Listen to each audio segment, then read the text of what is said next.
ગોંડલના ગુંદાસરાથી આદમખોર પાંજરે પુરાયો તો ભાવનગરમાં ડુંગરમાં સાવજોના ડેરા। ગોંડલ તાલુકાના ગુંદાસરા અને નારણકા ગામની સીમમાં દીપડાની હાજરીથી ફેલાયેલી દહેશત હવે દૂર થઈ છે। વન વિભાગે 4 દિવસની સખત મહેનત બાદ દીપડાને પકડવામાં સફળતા મેળવી।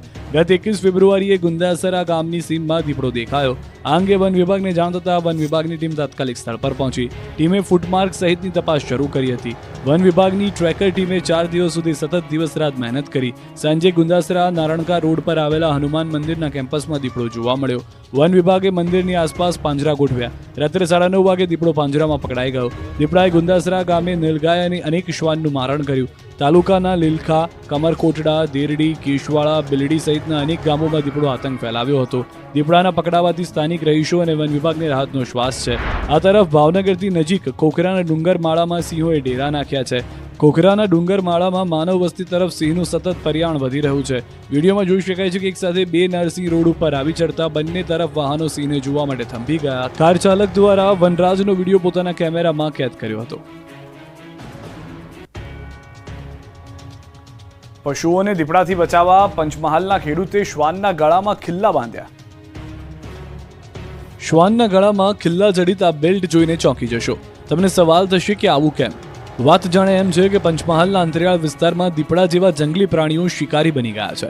જંગલી ભૂંડ તથા નીલગાયથી પાકને બચાવવા માટે ખેડૂતો શ્વાન પાળીને રાખે છે, પરંતુ દીપડા શ્વાનને જ નિશાન બનાવીને શિકાર બનાવે છે। દીપડાના આક્રમણથી શ્વાનને બચાવવા માટે એક ખેડૂતે નવતર પ્રયોગ કર્યો। આ રીતે શ્વાનના ગળામાં અણીદાર ખિલ્લાવાળો બેલ્ટ બાંધી દીધો। એટલે દીપડો શ્વાન પર હુમલો કરવા આવશે અને ગળાનો ભાગ પકડશે એટલે તરત જ એને ખિલ્લા વાગશે અને ભાગી જશે। જો કે આ ટ્રીક દીપડા માટે જીવનું જોખમ ઊભું કરી શકે છે। એવામાં આવી ખતરનાક ટ્રીક અજમાવી જોઈએ કે નહીં એ પણ એક સવાલ છે।